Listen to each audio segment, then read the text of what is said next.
नमस्कार। प्राइम समाचारमा स्वागत छ। म संगीता कटुवाल र म जीवन खड्का। सुरु गरौं अहिलेसम्मका प्रमुख समाचारबाट। गठबन्धनका नेताहरू एक अर्का विरुद्ध दाउपेचमा। देउबा चुनाव छिटो गराउने तयारीमा। वाम गठबन्धनको चर्चा। एकीकृत समाजवादीले पुरानालाई हटाएर नयाँ मन्त्री पठायो। एमाले नेता भुसाललाई कारवाही गर्ने विषयले एमालेमा तरङ्ग। पार्टी शुद्धिकरणका लागि गरिएको प्रयासमा अंकुश। भीम राउल भन्छन् पार्टी र वाम आन्दोलनका लागि बैठक। सोलेन्द्र शमशेर विरुद्धको महाभियोग संसदमा अलपत्र।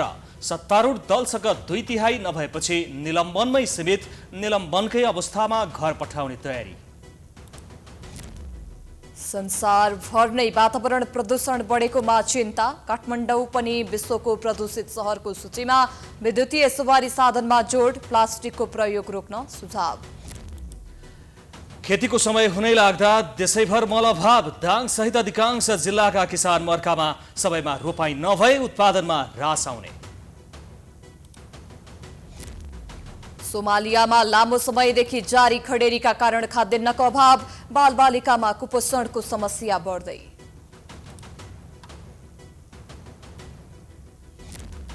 र विश्वकप 2022 छनौट अन्तर्गत प्ले अफ फाइनलमा आज राति कतारमा वेल्स वा युक्रेन आमने सामने हुँदै जित्ने टिम छनौट हुने भएकोले गर या मरको अवस्था।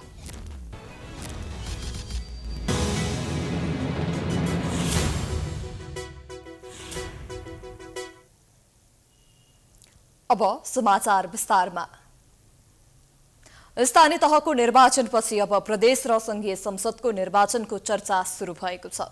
निर्वाचन आयोगले आगामी मंसिरमा निर्वाचन गराउन उपयुक्त हुने बताइरहँदा सरकार पनि निर्वाचन तयारीमा जुटेको छ।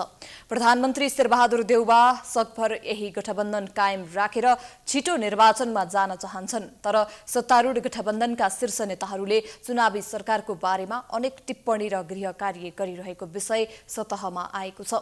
केही दिन अघि नेकपा माओवादी केन्द्रका अध्यक्ष पुष्पकमल दाहाल प्रचण्ड र नेकपा एकीकृत समाजवादीका अध्यक्ष माधव कुमार नेपालले आफूलाई प्रधानमन्त्रीको प्रस्ताव आएको भनिदिएका अभिव्यक्तिलाई विभिन्न कोणबाट हेरिएको छ। प्रदेश एवं संघीय संसदको चुनावमा वाम गठबन्धन गरेर अघि बढ्नुपर्ने एमालेका कतिपय नेताहरूको भनाई र सत्ता गठबन्धनका शीर्ष नेताहरूको अभिव्यक्तिले राजनीतिमा थप तरङ्ग पैदा गरेको छ। यसै पृष्ठभूमिमा नेकपा एकीकृत समाजवादीले पुराना मन्त्रीलाई हटाएर नयाँ मन्त्रीहरू पठाएको छ। स्थानीय तहको निर्वाचन सम्पन्न गरिसकेपछि अब सरकारले प्रदेश र संघीय निर्वाचन पनि यही वर्षभित्र गर्नुपर्नेछ। सत्ता गठबन्धनमा संघीय चुनावका लागि बार्गेनिङ सुरु भइसकेको छ भने प्रतिपक्षी एमाले पनि गठबन्धन भत्काएर आफ्नो पल्ला भारी बनाउने दाउमा छ। दलहरू प्रारम्भिक चुनावी जोडखटाउमा लागिसकेको अवस्थामा निर्वाचन आयोगको तयारी के छ त? एक रिपोर्ट। मङ्सिरको दोस्रो साता आसपास चुनाव गर्नु उपयुक्त हुने निर्वाचन आयोगको बुझाइ छ। वर्षात र दशैं तिहार छठ लगायतका चाडपर्व सकेर जाडो सुरु हुनु अघि नै निर्वाचन गर्न सकिए मौसमको हिसाबले पनि र कानुनी रूपमा पनि उपयुक्त हुने आयोगको ठम्याइ छ। 2074 सालको निर्वाचनमा मङ्सिर 22 गते पहिलो प्रमाणपत्र वितरण गरेको मितिलाई आधिकारिक मान्दा प्रतिनिधि सभाका प्रत्यक्षतर्फका सांसदहरूको 5 वर्षको पदावधि पनि यही मितिमा समाप्त हुन्छ। यस हिसाबले पनि मङ्सिर 22 अघि निर्वाचन गर्नु उपयुक्त हुन्छ। ठ्याक्कै अब यही मितिदेखि भन्ने कुरा त कहीँ लेखिएको चाहिँ छैन हैन। यद्यपि अब आयोगले प्रमाणपत्र वितरणलाई आधार मान्न सकिन्छ भन्ने एक खालको अवधारणा ल्याएको छ। त्यसलाई आधार मान्दाखेरिमा यहाँले भने जस्तै कार्तिकको अन्तिम अथवा मङ्सिरमा निर्वाचन गर्न सकिन्छ। अहिले स्थानीय सरकारको कार्यपालिकाको निर्वाचनमा व्यस्त रहेको आयोगले जेठको अन्तिम साता वा असारको पहिलो साता मतदाता नामावली दर्ता अभियान सञ्चालनमा ल्याउँदैछ। स्थानीय तहको निर्वाचनमा दर्ता गर्न छुटेका तर प्रदेश र संघीय निर्वाचनमा मतदान गर्न चाहने मतदातालाई ध्यानमा राखेर आयोगले उक्त अभियान सञ्चालनमा ल्याउन लागेको हो। त्यस्तो अभियान निर्वाचनको मिति घोषणा हुनु अघि बढीमा 1 महिनाका लागि सञ्चालन गरिनेछ। दर्ता अभियान चाहिँ त्यति लामो जाँदैन। 15 दिन, 20 दिन, 3 हप्ता अथवा 1 महिना बढीमा जान सक्छ। किनकि हाम्रो मतदाता नाली ऐनमा के भनिएको छ भन्दा अब अर्को चुनावको मिति जुन दिन चाहिँ घोषणा हुन्छ त्यो दिनबाट फेरि हाम्रो मतदाता दर्ता बन्द हुन्छ। त्यसैले अब यो बिचको समयलाई सदुपयोग गरौँ भन्ने आयोगले सोच बनाएको छ। आयोगले निर्णय गरेपछि मात्रै दर्ता खुल्छ। स्थानीय तहको निर्वाचनमा मतगणना कार्य निकै चुस्त गतिमा भएको र मतपरिणाम घोषणामा निकै समय लागेको तथ्यलाई ध्यानमा राखी आयोग अबका निर्वाचनको मतगणना छिटो गर्ने उपाय खोज्दैछ। इलेक्ट्रोनिक भोटिङ मेसिन EVM प्रयोगमा ल्याउन सकिए निर्वाचन सम्पन्न भएको 2 दिनमै सम्पूर्ण नतिजा सार्वजनिक गर्न सकिने आयोगले जनाएको छ। तर त्यसका लागि राजनैतिक सहमति जुट्नुपर्नेछ। मेसिन प्रयोगमा ल्याउन नसकिएको अवस्थामा पनि स्थानीय तहको निर्वाचन जस्तो मतगणनामा ढिलाइ भने नहुने अरियाल बताउँछन्। निर्वाचनको मिति घोषणा नहुँदै नेताहरूका विभिन्न किसिमका राजनैतिक टीका टिप्पणी आइरहेको अवस्थामा निर्वाचनको मिति घोषणा भएपछि र निर्वाचन नजिकिएसँगै राजनैतिक वृत्तमा कस्तो हलचल होला? अहिलेकै समीकरण कायम रहला वा चुनावसम्म नयाँ समीकरण बन्लान्? चुनावी सरगर्मी बढेसँगै त्यो पनि हेर्न लायक हुनेछ। एमाले अनुशासन आयोगले पार्टी नेता घनश्याम भुसाललाई अनुशासनको कारबाहीको सिफारिस गरेपछि पार्टीमा हलचल सुरु भएको छ। लामो विवाद र टुटफुटको श्रृङ्खलाबाट गुज्रिएको पार्टीमा फेरि नयाँ विवाद देखा परेको छ। पार्टी अनुशासन आयोगले नेता भुसाललाई अनुशासनको कारबाही गर्न सिफारिस गरेपछि पार्टीमा त्यसले ठूलै तरङ्ग ल्याएको छ। पार्टी अनुशासन उल्लङ्घन गरेकाले कारबाहीको सिफारिस स्वाभाविक भएको अनुशासन विभागको तर्क छ भने यस्तो व्यवहारले पार्टी र कम्युनिस्ट आन्दोलनकै लागि राम्रो नगर्ने अन्य नेताहरूको धारणा छ। अध्यक्षका बारेमा सार्वजनिक टिप्पणी गरेकै भरमा कारबाही गर्न खोज्नु पार्टी र समग्र वाम आन्दोलनका लागि राम्रो संकेत नभएको नेता भीम रावलले बताएका छन्। कुरा त हाम्रो देशमा राष्ट्रिय शक्तिहरू बलियो हुनुपर्छ, पार्टीहरू छिन्नभिन्न हुनु हुँदैन भन्ने मेरो मान्यता अहिले पनि छ। यस्तो स्थितिमा झन् वामपन्थी पार्टीहरू एकताबद्ध हुनुपर्ने, पार्टीभित्रको एकतालाई बलियो पार्नुपर्ने बेलामा यस्तो खालको कुराले पार्टीलाई कुनै राम्रो गर्छ या कुनै फाइदा पुग्छ भन्ने मलाई लाग्दैन। यदि उहाँले आलोचना गरेको त्यस्तो रहेछ भने त पार्टी अध्यक्षले उहाँलाई बोलाएर वा कमिटीको बैठकमा के हो कसो हो विचार विमर्श गर्नु त्यो बढी बुद्धिमानी हुन्छ जस्तो लाग्छ मलाई। स्थानीय तहको निर्वाचनमा एमालेले राम्रो प्रदर्शन गर्न नसकेको सम्पूर्ण जिम्मेवारी पार्टी अध्यक्ष केपी ओलीले लिनुपर्ने धारणा भुसालले राखेका थिए। एउटा टेलिभिजन अन्तर्वार्तामा भुसालले हारको जिम्मेवारी लिँदै अध्यक्ष ओलीले पार्टी अध्यक्षबाट समेत राजीनामा दिँदा राम्रो हुने धारणा राखेका थिए। त्यही विषयलाई लिएर आयोगले भुसाललाई अनुशासनको कारबाही गर्न सिफारिस गरेको हो, जसको अन्तिम निर्णय पार्टी सचिवालय बैठकले लिनेछ।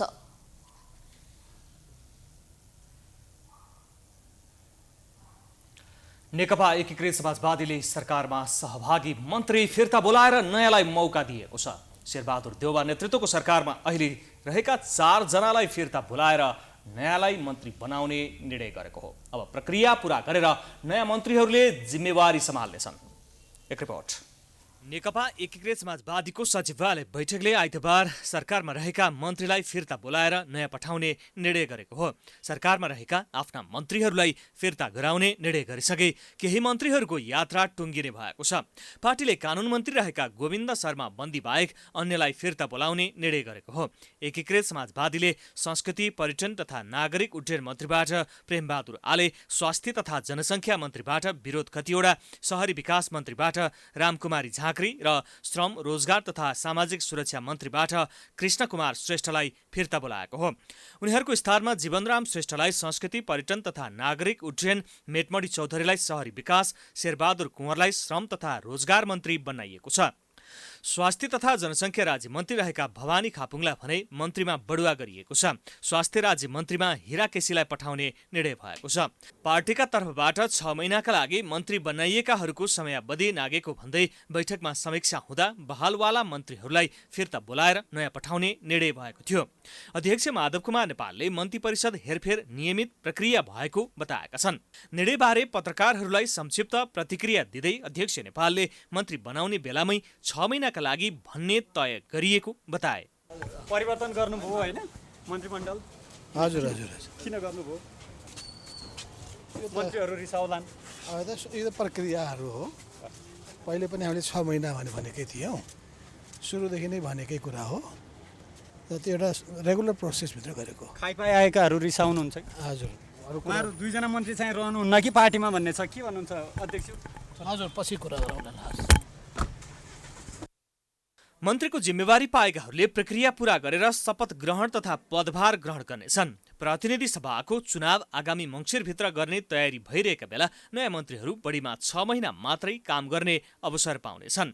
छोटो अवधि भए पनि पार्टीले दिएको जिम्मेवारी प्रभावकारी रूपमा पूरा गर्ने प्रतिबद्धता जनाएका छन्। होइन, सोचाइ त छन् होइन, पार्टीको एउटा जिम्मेवार व्यक्ति भएको नाताले हामीले समग्र रूपमा नै यो राष्ट्रको समृद्धिको लागि काम गर्ने हो। हामीले चाहिँ नि नेपाली जनताको एउटा चाहिँ नि समृद्धिको लागि काम गर्ने हो। त्यसो भएको हुनाले अब ती योजनाहरू हाम्रो पार्टीका योजनाहरू छन्, नीतिहरू छन्, कार्यक्रमहरू छन्। त्यो भएको हुनाले त्यही अनुसार नै हामी काम गर्छौँ। नै ठिकै छ। अब राजनीति गरेपछि पोस्टहरू आउँदै गर्छ होइन। अब सबैलाई अब सम्बोधन गर्दै अगाडि बढ्ने कुरा हुन्छ। अब थोरै समयमै धेरै लाग्दैन, थोरै समयमै गर्न सक्ने, गर्न चाहने हो भने धेरै गर्न सकिन्छ। गर्न सक्छु भन्ने लाग्यो। म गर्न सक्छु। काम गर्ने कुरामा त हामी देशलाई, जनतालाई बिचमा राखेर नै काम गर्नुपर्छ, केन्द्रमा राखेर हामीले काम गर्नुपर्ने हुन्छ होइन।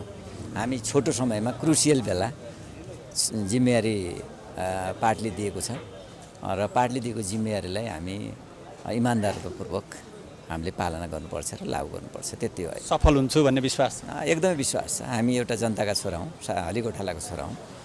हामी सामान्य एउटा कार्यकर्ताको रूपमा पार्टीमा आएका हौँ र लामो समयसम्म 40 वर्षसम्म हामीले पार्टीमा काम गऱ्यौँ र पार्टीले एउटा पुरस्कृत पनि गरेको छ। अघिल्लो वर्ष शेरबहादुर देउवालाई प्रधानमन्त्री बनाउन सहयोग गरेको यो दलले भागबण्डाका आधारमा 5 जना मन्त्री र 1 जना राज्य मन्त्री पाएको थियो। पार्टीभित्र मन्त्रीका आकांक्षी धेरै भएपछि पहिलो चरणमा मन्त्री बनाएकालाई 6 महिना मात्रै अवसर दिने सहमति भएको थियो। 2078 असारमा प्रधानमन्त्री बनेका देउवाले असोजमा मन्त्रीमण्डललाई पूर्णता दिएका थिए।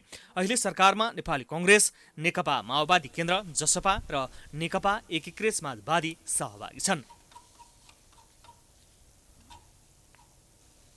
सत्तारूढ दलले प्रधान न्यायाधीश सोलेन्द्र शमशेर जबरा विरुद्ध महाभियोग लगाउन संसदमा दर्ता गरेको प्रस्ताव अलपत्र परेको छ। संविधान अनुसार महाभियोग लगाउन संसदको 2/3 बहुमत चाहिन्छ, तर प्रतिपक्षी दल नेकपा एमाले प्रधान न्यायाधीश विरुद्ध लगाइएको महाभियोग प्रस्तावमा समर्थन नगर्ने भएपछि प्रस्ताव अलपत्र परेको हो। यद्यपि सत्तारूढ दलले भने संसदमा प्राथमिकताको आधारमा महाभियोग प्रस्ताव अघि बढ्ने दावी गर्न छोडेका छैनन्। एक रिपोर्ट।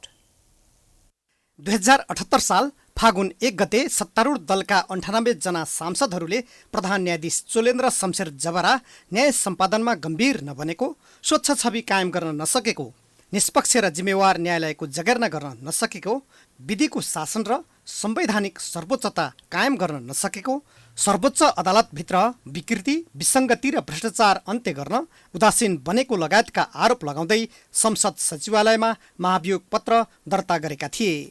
महाभियोग दर्तासँगै प्रधान न्यायाधीश राणा निलम्बनमा परेका छन्। उनी निलम्बनमा परेसँगै वरिष्ठतम न्यायाधीश दीपक कुमार कार्की कामु बनेका छन्। संविधानको धारा 101 मा संविधान र कानुन उल्लङ्घन गरेको आधारमा प्रतिनिधि सभाका तत्कालीन कायम रहेको सम्पूर्ण सदस्य संख्याको 1/4 सदस्यले प्रस्ताव पेश गर्ने र संसदको दुवै सदन प्रतिनिधि सभा र राष्ट्रिय सभाको तत्कालीन कायम सम्पूर्ण सदस्य संख्याको कम्तीमा 2/3 बहुमतबाट पारित भए निज पदमुक्त हुने व्यवस्था छ। तर महाभियोग लगाउन सत्तारूढ गठबन्धनसँग पर्याप्त बहुमत छैन। उसले प्रमुख प्रतिपक्षी दल नेकपा एमालेको सहयोगमा मात्र महाभियोग पारित गर्न सक्छ। तर नेकपा एमाले यसबारेमा सत्तारूढ दललाई सहयोग गर्न नसकिने बताउँदै आएको छ। उसले महाभियोगको नाममा सत्तारूढ दलले अदालतलाई बन्दी बनाउन खोजेको पनि आरोप लगाएको छ। कि त त्यो महाभियोग प्रस्तावलाई अगाडि बढाउनु पर्यो, एउटा निकास दिनु पर्यो। त्यो निकास पनि उहाँहरू दिनुहुन्न, एउटा चाहिँ लिङ्गरिङ गरेर झुन्ड्याएर राख्नुभएको अवस्था छ। त्यो चाहिँ गर्नु हुँदैन, देशको लागि राष्ट्रको लागि राम्रो होइन। अदालत यसै त अदालत विवादित भइरहेको छ र यो विवादित अदालतलाई एउटा फर्ममा ल्याउनका लागि एउटा जनता र देशप्रति एउटा उत्तरदायी बनाउनका लागि चाहिँ यो गरेर झन् साह्रो सत्तारूढ दलले चाहिँ असाध्यै ठुलो चाहिँ अब न्याय क्षेत्रलाई चाहिँ कमजोर बनाउने काम गरिरहेको छ। सत्तारूढ दलले भने संसदमा प्राथमिकताको आधारमा छलफल गरिने हुँदा बजेट पास गरेपछि मात्र महाभियोग प्रस्तावबारे छलफल गर्न सकिने बताएको छ। बजेट अधिवेशन भएको हुनाले यो अधिवेशनको प्राथमिकता त बजेटै हो नि, यो राष्ट्रिय अर्थतन्त्रसँग जोडिएको विषयवस्तु हो। त्यही भएर अहिले बजेट अधिवेशनमा बजेटको बारेमा छलफल भइरहेछ र यस पश्चात तत्कालै नेपाल सरकारले विभिन्न विधेयकहरूको बारेमा पनि लिएर आउने र सदनबाट पारित गराउने भन्ने कुरा पनि छ। त्यसको तयारी पनि नेपाल सरकारको मन्त्रालयहरूले गरिराखेको अवस्था छ र त्यस पश्चात यो महाअभियोगको जुन छलफल सदनमा चलाउनु पर्ने व्यवस्था छ त्यो अनुसार अहिलेकै सदनमा त्यो छलफल हुन्छ। कानुनका जानकारले भने प्रधान न्यायाधीश राणाका विभिन्न गतिविधिका बारेमा हरेक क्षेत्रबाट प्रश्न उठेकोले उनले आफैले राजीनामा दिएर निकास दिनुपर्ने सुझाव दिएका छन्। संसदले एउटा महाभियोग लगाइसकेपछि उहाँले राजीनामा दिएर एउटा सहज रूपमा निकास दिनुपर्ने उहाँले दिनु भएन। अब संसद अब जनताको सार्वभौम संस्था हो, त्यसले आफ्नो प्रक्रिया अगाडि बढाइरहेको भन्ने मैले महसुस गरेको छु र बढाउने अब प्रायोरिटीका कामहरू अब बजेटको कामहरू होला। अब निर्वाचन भर्खर सिद्धिएको छ, त्यसपछि फेरि इलेक्सन आउँदैछ। मलाई लाग्छ यसले पनि आफ्नो प्रक्रिया चाहिँ विधिवत रूपमा पुरा गर्नुपर्छ। संसदले प्रक्रिया विधिवत रूपमा पुरा गरेन भने संसदको क्रेडिबिलिटीमा पनि प्रश्न आउने स्वाभाविक हो। तत्कालीन अवस्थामा नेकपा एमालेबाट अलग भएर बेग्लै पार्टी गठन गरेका माधव कुमार नेपाल लगायत 14 सांसदको अदालतमा पेशी चढ्ने दिन उनीहरूको मुद्दा प्रभाव पार्न महाभियोग प्रस्ताव दर्ता गरेको भन्दै त्यति बेला आलोचना समेत भएको थियो। तर जे भए पनि सांसदको गरिमा र सर्वोच्चता कायम गर्न पनि यसबारेमा ढिलाइ नगरी तत्काल टुङ्गोमा पुग्नुपर्ने धेरैको भनाइ छ। 2075 साल पुस 18 गते प्रधान न्यायाधीश नियुक्त राणा आगामी मङ्सिर 27 गते अवकाश पाउँदैछन्। Political bureau prime time HD Kathmandu. समाचारको सिलसिला जारी छ, हामी विश्रामपछि आउँछौँ। बाँकी समाचारको साथमा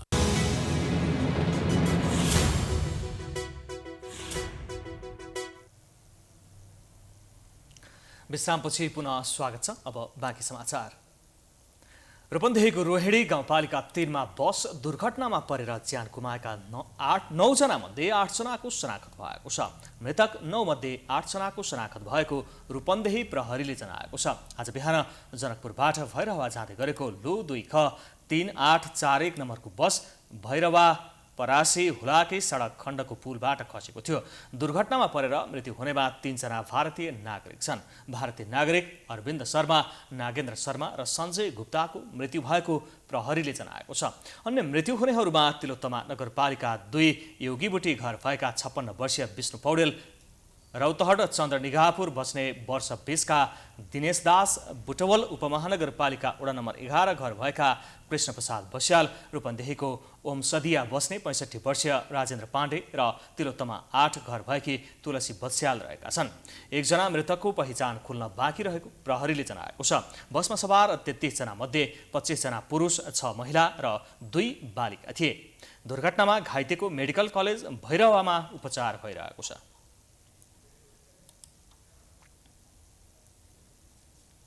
आज विश्व वातावरण दिवस। विश्वभर वातावरणको असर र न्यूनीकरणका उपायबारे बहस भएका छन्।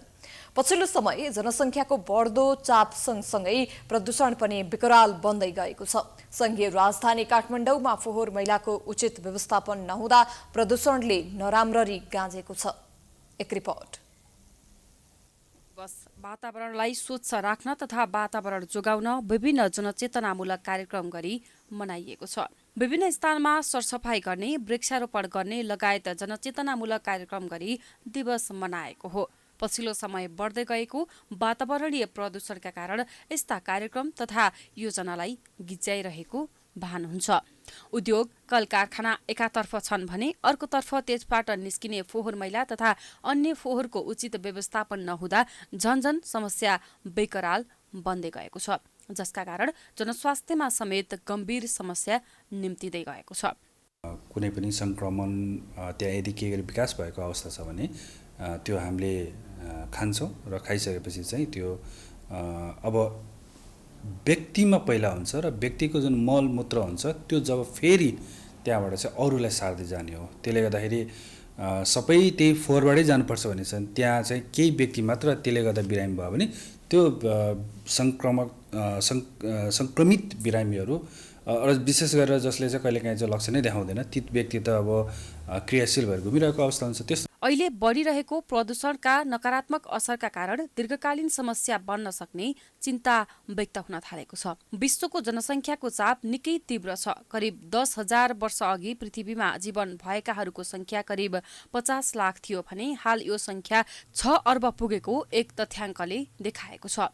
वन जङ्गल, वन्यजन्तु, खनिज आदि जस्ता प्राकृतिक स्रोतहरूमाथिको हस्तक्षेप पनि वृद्धि भएको छ, जसका कारण वातावरणमा त्यसैले झनै नकारात्मक असर पुर्याइरहेको हुन्छ। वातावरणविद डाक्टर माधव बहादुर कार्कीले यसतर्फ सरकारवाला निकायको बेलैमा ध्यान नजाने हो भने वातावरणीय प्रदूषण भविष्यमा चुनौतीपूर्ण बन्दै जाने उनी बताउँछन्। कार्कीले वातावरण प्रदूषण कम गर्नका लागि विद्युतीय सवारी साधनमा जोड दिनुका साथै प्लास्टिक जन्य प्रयोगलाई कम गर्नुपर्ने धारणा राख्छन्। विद्युतीय गाडीहरूदेखि हेरिरहेछौँ, त्यसकारण चाहिँ ठुल्ठुलो गाडीहरू, प्रदूषित गाडीहरू अबमा चाहिँ लगानी नगर्ने, नल्याउने त्यस्तो गर्नुपर्छ र बसहरू पनि अब जुन हाम्रा विद्युतीय बसहरू प्रयोग बढाउने यो सब नगरिकन काठमाडौँमा चाहिँ खास गरी यो वातावरण प्रदूषण कम गर्न सम्भव हुँदैन। र मैले अहिले पनि भने यो प्लास्टिकको जुन हामी जथाभावी प्रयोग गरिरहेछौँ र प्लास्टिकलाई हामीले नियन्त्रणमा लिनैपर्छ। प्लास्टिक आवश्यकभन्दा बढी प्रयोग भयो भनेदेखि त्यसले पानीको मुहानहरूलाई पनि असर गर्छ, हावा पनि त्यसले चाहिँ प्रदूषित पार्छ र अब तपाईँहरूले ल्यान्डफिल कति चाँडो भरिन्छ भन्ने देखिहाल्नु। संयुक्त राष्ट्रसङ्घका अनुसार 10 मध्ये 9 जना व्यक्तिको प्रदूषित हावामा सास फेर्ने भएकोले मृत्युको एक मुख्य कारण पनि वायु प्रदूषण बनेको जनाएको छ। नेपालमा पनि विश्वमा वायु प्रदूषण बढी हुने देशमध्ये पर्छ। त्यसमा पनि राजधानी काठमाडौँ संसारकै प्रदूषित सहर मानिने नेपाल पनि विश्वमा वायु प्रदूषण बढी हुने देशमध्ये पर्छ। त्यसमा पनि राजधानी काठमाडौँ संसारकै प्रदूषित सहर मानिन्छ। प्रदूषणले क्यान्सर, निमोनिया, मुटुरोग साथै प्राणघातक रोग निम्त्याउने गर्छ। विश्व स्वास्थ्य संगठनका अनुसार प्रत्येक वर्ष वायु प्रदूषणका कारण विश्वभर करिब 70 लाख व्यक्तिहरूको मृत्यु हुने गरेको देखाएको छ। प्रधानमन्त्री शेरबहादुर देउवाले प्राकृतिक स्रोत साधनको उपयोग गर्दै सुदूरपश्चिम क्षेत्रको पूर्वाधार तथा आर्थिक विकास गर्नुपर्ने बताएका छन्। आइतबार काठमाडौँमा आयोजित सुदूरपश्चिमाञ्चल सरकार मञ्चको साधारण सभा उद्घाटन गर्दै प्रधानमन्त्री देउवाले सुदूरपश्चिममा विकासका धेरै सम्भावना रहेको बताए। प्राकृतिक स्रोत साधनको उपयोग गर्दै पूर्वाधार तथा आर्थिक विकास गर्नुपर्ने उनको भनाइ छ। देउवाले प्राकृतिक स्रोत साधनको सदुपयोग गर्दै युवाहरूलाई स्वदेशमा नै रोजगारी प्रदान गर्नुपर्ने पनि बताएका छन्।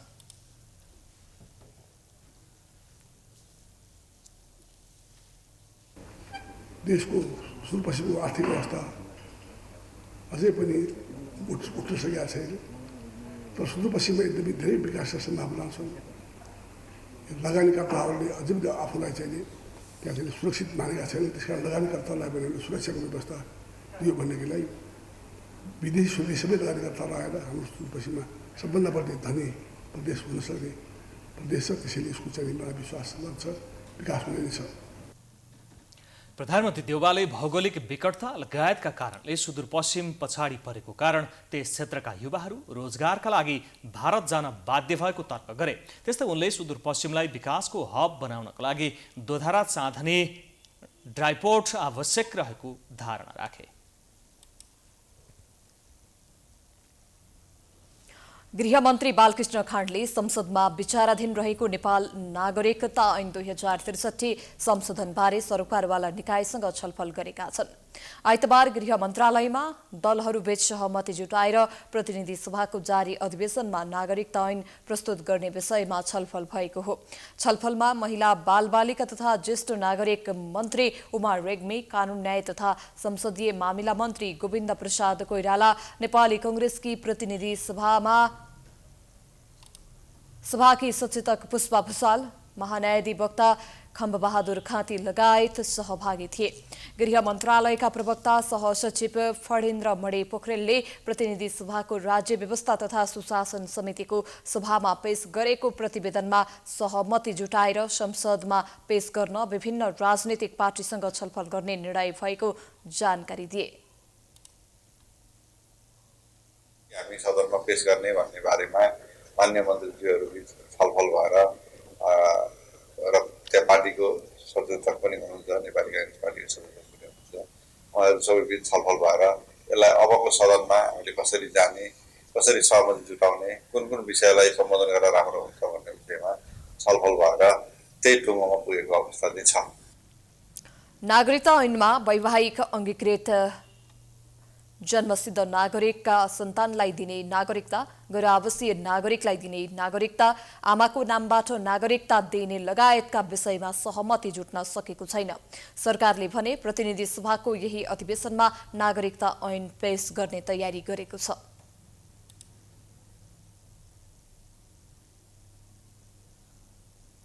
मानो रोपेर मुली फलाउने किसानहरूलाई वर्षेनी एउटै समस्याले सताउने गर्दछ। त्यो समस्या हो रासायनिक मलको अभाव। धानको रोपाई तथा बिउ राख्ने समय हुँदा समेत दाङ लगायत देशैभरि मलको अभाव देखिएको छ। समयमा मल नपाउँदा समस्यामा परेका किसानहरू समयमा रोपाई गर्न नपाए उत्पादनमा ह्रास आउने भन्दै चिन्तित छन्। एक रिपोर्ट। समयमा रासायनिक मल नपाउँदा दाङ लगायत देशैभरका किसानहरू समस्यामा परेका छन्। किसानले रोपाई गरेका मकैहरू मल राख्नका लागि तयारी छन्, तर युरिया मल बजारमा समयमा नपाउँदा किसानहरू चिन्तित छन्। अहिले सरकारले डिएपी मल मात्र उपलब्ध गराएको छ, त्यो पनि प्रशस्त होइन, किलाको हिसाबले दिएको छ। किलोको हिसाबले दिएका मल खेतबारीमा हाल्नु कि खानु भन्दै किसानहरूले सरकारप्रति आक्रोश व्यक्त गरेका छन्। किसानहरू मल लिनको लागि तुलसीपुरमा रहेको त्रिसिद्धेश्वरी सहकारीमा दिनहुँ धाउने गर्छन्। जिल्लामा करिब 5 टन डिएपी मल आएको छ, त्यो पनि घुराही, तुलसीपुर र लमहीमा वितरण गर्नुपर्नेछ, जो मागभन्दा एकदम न्यून हो। प्रत्येक वर्ष खेतीपाती गर्ने समयमा मलको अभाव हुँदा किसानहरू आफूले धेरै शास्ति भोग्नु परेको गुनासो गरेका छन्। आक्रोशित किसानहरूले सत्तामा बस्ने नेताहरूले आफ्नो स्वार्थका लागि मात्र काम गरेको भन्दै समयमा मलको सहज व्यवस्था नगरे देशव्यापी आन्दोलन गर्ने चेतावनी दिएका छन्। किसानले कसरी उबाज्ने, कसरी खेती गर्ने, सत्तामा बस्ने ती ठुला ठालुहरूलाई पनि यिनी किसानले खेती गरेर पालेका छौँ हामीले। अझ उल्टा कर, ठुल्ठुला कर असुलेर हामीले चाहिँ ठुल्ठुला कर्मचारीहरू, सांसदहरू हामी किसानहरूले पाल्ने। किसानहरूलाई खोइ हामीलाई कि हामीलाई यो देशका नेताले यो देशबाट निकाल कि हामीलाई बिखालेर मार, नत्र भने किसानीहरूको मजदुरीहरूको उद्धार हुनुपर्छ। भिडभाड किसानलाई आवश्यकता हुने चिज कि कृषि, अब हामीहरू किनभने कृषिमा निर्भर हुने व्यक्ति हुन्, किसान हुन्। किसानको लागि 2 नम्बरको लागि यति ढुपढाप गर्ने हेर्नुहोस्, बिहानदेखि आएको अझसम्म पाइन्छ, अझसम्म निश्चित छैन। जसले अलिकति फोन गर्यो उसैलाई रहन्छ। हामी सिधा साधा किसानहरू रहन्छ जस्तो लाग्यो मलाई। दाङमा कृषि सामग्री कम्पनी लिमिटेड र साल ट्रेडिङले मल वितरण गर्दै आएका छन्, तर अहिले आएको डिएपी मल पर्याप्त नभएको र युरिया मल असारको अन्तिमसम्म आउने कम्पनीले जनाएको छ। डिएपी मात्रै उपलब्ध भएको छ हामीसँग, त्यो पनि पर्याप्त मात्रामा छैन। किसान मल चाहिँ वितरण गरिरहेछौँ, स्थानीय समितिको चाहिँ समन्वयमा पठाइरहेछौँ। डिएपीहरू थोरै मात्रामा आइरहेछ। दाङबाट वितरण गर्नुको लागि 497 मेट्रिक टन डिएपी कहीँ आइसक्यो, धेरै त आइसक्यो, अझै थोरै चाहिँ आउने परिमाणमा बाँकी छ। अहिले मल जिल्लामा मात्र नभई देशभर नै अभाव रहेको छ। जिल्लामा करिब वार्षिक रूपमा युरिया 15,000 मेट्रिक टन र डिएपी 10,000 मेट्रिक टन मल आवश्यक पर्दछ। खपतभन्दा माग धेरै हुनु र रुस र युक्रेनको युद्धका कारण मल अभाव भएको कृषि सामग्री केन्द्र कम्पनी लिमिटेड शाखा घुराईले जनाएको छ। रुस र युक्रेनको युद्धका कारण चाहिँ रसियाका सबै मुलुकहरूबाट मल निर्यात बन्द भयो। त्यो मल निर्यात बन्द हुँदा बाँकी बचेका विश्वका अरू मुलुकले उत्पादन गरेको मलले नै विश्व बजार धान्नुपर्ने अवस्था आयो। त्यो मूल्य बढ्दा हामीले गरेका टेन्डर स्वीकृत भएको रकमभन्दा पार्टी बजारमा गएर मल खरिद गर्दा मूल्य धेरै बढिसक्दा उनीहरू मल ल्याउन सकेनन्। मल अभावको समस्या किसानले अहिले मात्र भोगेका छैनन्, यो समस्या हरेक वर्ष भोग्दै आएका छन्। निर्वाचनको समयमा नेताहरूले किसानका समस्या समाधान गर्ने भन्दै मत माग्ने गर्छन्, तर निर्वाचन पश्चात किसानका समस्या जस्ताको तस्तै रहने गरेको छ। तिनै तहको सरकारले रासायनिक मलको समयमै व्यवस्था गरी किसानहरूलाई राहत दिनु जरुरी छ। प्राइम टाइम एचडीका लागि दाङबाट सुमन केसीको रिपोर्ट।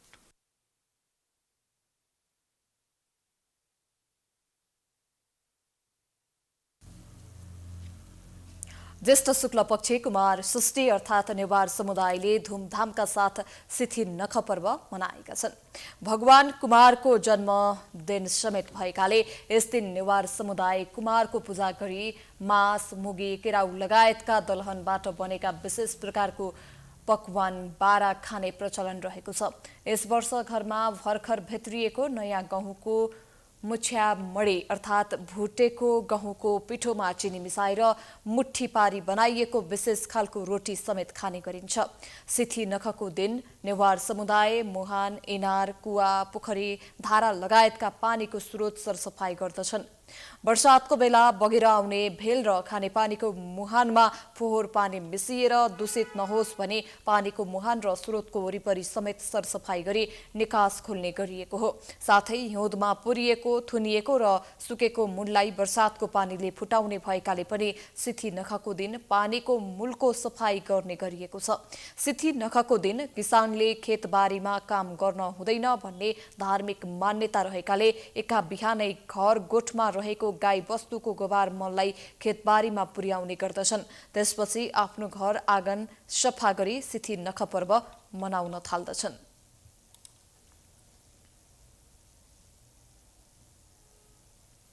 सार्वजनिक बिदाको दिन सरकारी गाडी चलाएको भन्दै मध्य प्रदेशको राजधानी जनकपुरमा नेपाल प्रहरी र ट्राफिक प्रहरीले गाडी नियन्त्रणमा लिएका छन्। जनकपुर धाममा ठाउँ ठाउँमा सरकारी गाडी नियन्त्रणमा लिन प्रहरी परिचालन गरिएको थियो।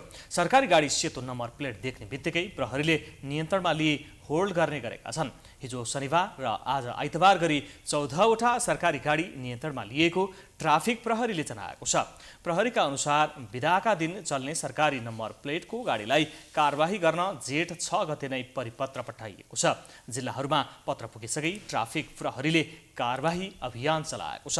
नियन्त्रणमा लिएको सरकारी गाडी कार्यालय खुलेको दिन सम्बन्धित कर्मचारी सम्पर्कमा आएपछि सम्झाइ बुझाइ जिम्मा लगाउने ट्राफिक प्रहरीले जनाएको छ। देशमा आर्थिक सङ्कट चुलिएपछि प्रशासनिक खर्च घटाउन सरकारले आइतबार पनि बिदा दिने निर्णय गरेको थियो। तर कर्मचारीहरूले बिदाका दिन पनि गाडीको दुरुपयोग गर्दै आएका छन्।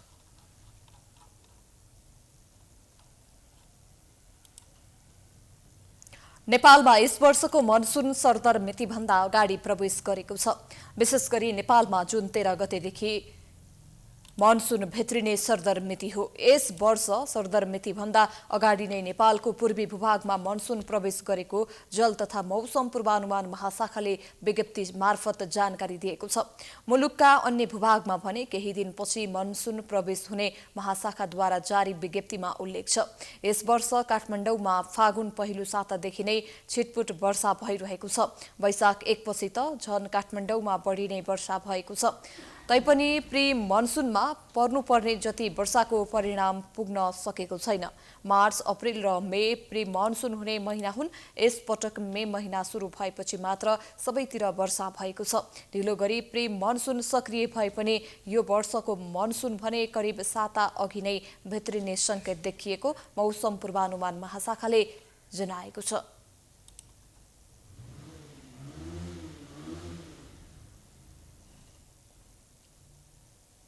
समाचारको सिलसिला अझै जारी छ। हामी विश्रामपछि आउँछौँ। बाँकी समाचारको साथमा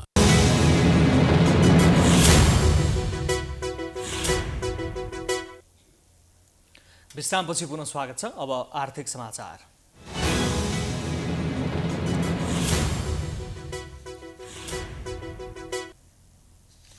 शेयर बजारमा देखिएको समस्यालाई लिएर शेयर बजारका लगानीकर्ताले प्रधानमन्त्री शेरबहादुर देउवालाई आइतबार ज्ञापन पत्र बुझाएका छन्। नेपाल पुँजी बजार लगानीकर्ता सङ्घका पदाधिकारी तथा सदस्यसँगको ज्ञापन पत्र बुझ्दै देउवाले गभर्नर महाप्रसाद अधिकारीलाई समस्या समाधान गर्न निर्देशन दिएका छन्। सङ्घले राष्ट्र बैङ्कले ल्याएको शेयर धितो ऋणको सीमा 4 र 12 को नीति परिवर्तन गर्नुपर्ने, सिडी रेसियोको व्यवस्था परिवर्तन गर्नुपर्ने लगायतका माग प्रधानमन्त्री समक्ष राखेका छन्। उनीहरूले प्रधानमन्त्री देउवाले गभर्नरलाई शेयर बजारमा देखिएको समस्या समाधान गर्ने नीति बनाउन र लगानीकर्ता समस्यामा परेको भन्दै गम्भीर भएर सोच्न निर्देशन दिएको लगानीकर्ताले बताएका छन्। साथै सोमबार नेपाल पुँजी बजार लगानीकर्ता सङ्घका पदाधिकारी तथा सदस्यहरू गभर्नरलाई भेट्ने कार्यक्रम पनि रहेको छ।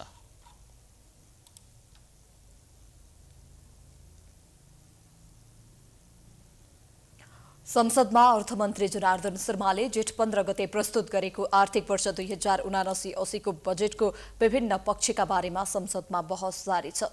प्रमुख प्रतिपक्षी दल नेकपा एमालेका अध्यक्ष एवं पूर्व प्रधानमन्त्री केपी शर्मा ओलीको गृह, नगर, दमक र निर्वाचन क्षेत्रमा बजेट प्राथमिकतामा नपरेको भन्दै एमालेले आपत्ति जनाएको छ। सत्तारूढ दल माओवादीका अध्यक्ष पुष्पकमल दाहाल प्रचण्डको क्षेत्र चितवनमा बजेट प्रशस्त परेको तर एमाले अध्यक्ष ओलीको क्षेत्रमा बजेट कटौती गरेको भन्दै एमाले केन्द्रीय सदस्य दुर्गा प्रसाईले आपत्ति जनाएका छन्।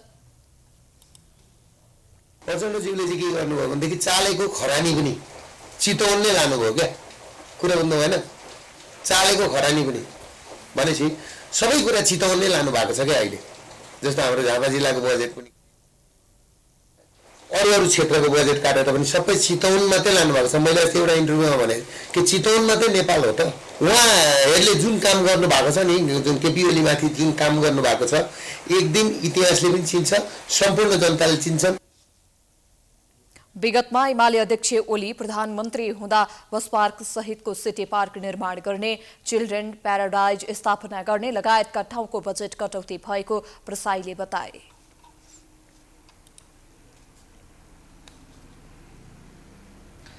संसदीय समिति मध्ये संसदको सार्वजनिक लेखा समिति कामको आधारमा समेत निकै प्रभावशाली मानिन्छ। सरकारका हरेक गतिविधिमा चासो राख्ने, नियमन गर्ने र निर्देशन दिने भएकोले यो समितिको नेतृत्व संसदीय मुलुकमा प्रमुख प्रतिपक्षलाई दिने चलन छ। तर नेपालमा अहिले पनि सत्तारूढ दलका सदस्य नै सार्वजनिक लेखा समितिको सभापति छन्। एक रिपोर्ट। नेपालमा सार्वजनिक लेखा समितिको सभापति प्रमुख प्रतिपक्षी दललाई दिने प्रचलन थियो। तर 2074 सालको संघीय संसदको निर्वाचनमा नेकपा एमाले र नेकपा माओवादी केन्द्र गठबन्धन बनाएर निर्वाचनमा गए। निर्वाचनपछि ती दुई दलले सरकार बनाए। प्रतिपक्षमा बस्यो नेपाली कांग्रेस। प्रतिपक्षी दलको हैसियतले नेपाली कांग्रेसका सांसद भरत कुमार शाहले लेखा समितिको सभापति बने।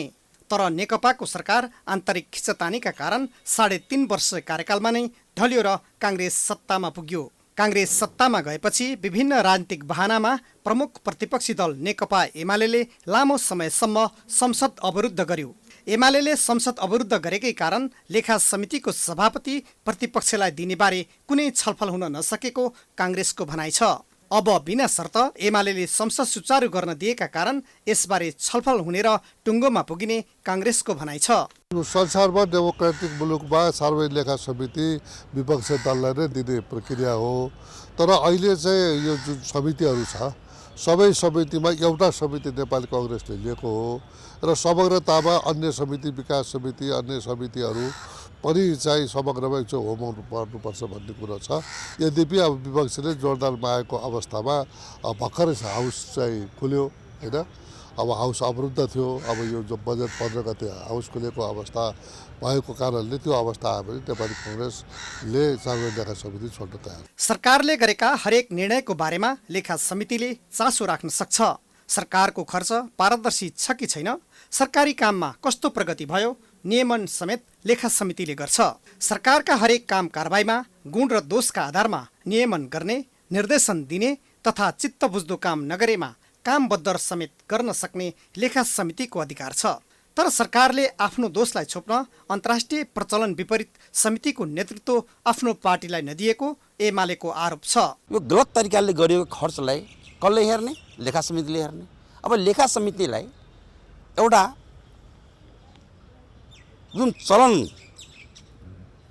भनौँ न, यो संसारको जुन एउटा विधि प्रक्रिया छ, चलन चल्तीमा जुन लेखा समिति प्रतिपक्षलाई दिने जुन सिस्टम छ, त्यो लाजै पचाएर सत्तापक्षले किन ल्याएछ भनेदेखि उही आफूले गरेको गलत काम प्रतिपक्षले होइन कि हाम्रै पार्टी अर्थात् सत्तापक्षकै कुनै सांसदले हेरोस्, ताकि सत्तापक्षले गरेको गलत कामहरूको विरुद्धमा नबोलोस्।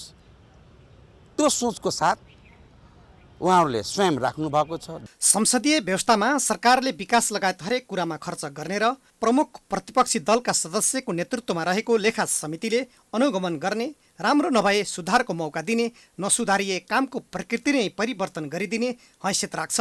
तर सत्तारूढ दलकै सांसद समितिको सभापति भएका कारण प्रभावकारी रूपमा समितिले काम गर्न नसकेको आवाज समेत उठ्न थालेको छ। Political bureau, prime time HD, Kathmandu.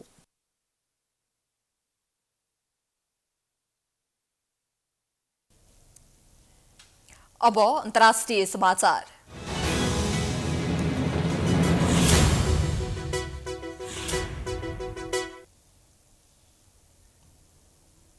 सोमालियामा लामो समयदेखि जारी रहेको खडेरीका कारण खाद्यान्नको अभाव भएको छ। लामो समयदेखि आन्तरिक राजनीतिक संकटका साथै खडेरीका कारण पनि खाद्यान्नको अभाव हुँदै गएको पाइएको छ। त्यहाँ खाद्यान्न अभाव अझै बढ्ने स्पष्ट संकेतहरू देखिएको राष्ट्रसङ्घीय अधिकारीहरूले बताउँदै आएका छन्। खाद्यान्नको अभावका कारण त्यहाँका बालबालिकामा कुपोषण, प्रोटिन तथा पोषणयुक्त खानाको अभाव पनि बढ्दै जाने देखिएको छ। उनीहरूले अहिलेकै अवस्था रही आएमा चरम खाद्यान्न अभाव र नागरिकहरू कुपोषणको शिकार हुने चेतावनी दिएका छन्। सोमालियामा खाद्यान्न लगायतका सहयोग गर्दै आएका निकाय, दाता राष्ट्र तथा राष्ट्रसङ्घद्वारा सार्वजनिक गरिएको एक अध्ययन प्रतिवेदनमा सोमालियाको अवस्थाका बारेमा जानकारी गराइएको हो।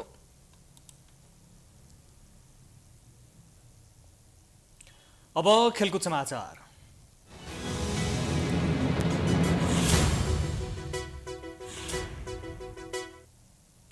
विश्वकप 2022 को छनौट अन्तर्गत प्ले अफ फाइनलमा आज राति कतारको भूमि वेल्स र युक्रेन आमने सामे हुँदैछन्। दुवै टोलीका लागि घर या मरको अवस्था रहेको खेल कार्डिफ सिटी स्टेडियममा नेपाली समयअनुसार राति 9:45 बजे सुरु हुनेछ। गत मार्चमा भएको भिडन्तमा रोपेजको वेल्सले अस्ट्रियालाई 2-1 ले हराएको थियो, जबकि पाहुना टोली युक्रेनले ह्याम्सडेन पार्कमा बुधबार राति स्कटल्यान्डलाई 3-1 ले हराएको थियो र दुवै टोलीले विश्वकपमा छनौट हुने आशा जीवित राखेका थिए। सन् 1958 मा क्वार्टर फाइनलसम्म पुगेपछि दोस्रो पटक विश्वकपको फाइनल चरण पुग्नबाट 90 मिनेट मात्रै टाढा रहेको वेल्सले नेसन्स लिगमा बुधबार पोल्यान्डसँगको मैत्रीपूर्ण खेल 2-1 ले हारेपछि लगातार 9 खेलको अपराजित यात्रा टुङ्गियो। युक्रेनको सन् 2006 को विश्वकप संस्करणमा अन्तिम 8 सम्मको यात्रा अहिलेसम्मकै उच्च हो।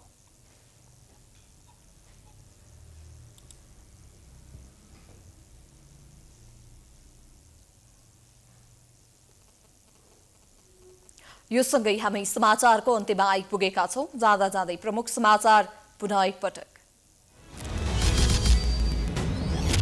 गठबन्धनका नेताहरू एक अर्का विरुद्ध दाउपेचमा, देउबा चुनाव छिटो गराउने तयारीमा वाम गठबन्धनको चर्चा। एकीकृत समाजवादीले पुरानालाई हटाएर नयाँ मन्त्री पठायो। एमाले नेता भुषाललाई कारबाही गर्ने विषयले एमालेमा तरङ्ग। पार्टी शुद्धिकरणका लागि गरिएको प्रयासमा अंकुश। भीम रावल भन्छन् पार्टी र वाम आन्दोलनका लागि बेठिक। चोलेन्द्र शमशेर विरुद्धको महाभियोग संसदमा अलपत्र। सत्तारूढ दलसँग 2/3 नभएपछि निलम्बनमै सीमित। निलम्बनकै अवस्थामा घर पठाउने तयारी। संसारभर नै वातावरण प्रदूषण बढेकोमा चिन्ता। काठमाडौँमा परेक विश्वको प्रदूषित सहरको सूची। विद्युतीय सवारी साधनमा जोड, प्लास्टिकको प्रयोग रोक्न सुझाव। खेतीको समय हुनै लाग्दा देशैभर मल अभाव। दाङ सहित अधिकांश जिल्लाका किसान मर्कामा। समयमा रोपाई नभए उत्पादनमा ह्रास आउने। सोमालियामा लामो समयदेखि जारी खडेरीका कारण खाद्यान्नको अभाव। बालबालिकामा कुपोषणको समस्या बढ्दै।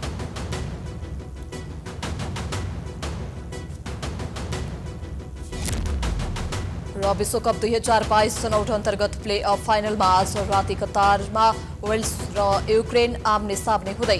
जित्ने टिम छनौट हुने भएकाले घर या मरको अवस्था। समाचार यसपछिको प्रस्तुति जनता जान्न चाहन्छन् साथमा हेर्न सक्नुहुन्छ। हेर्दै गर्नुहोला। नमस्कार।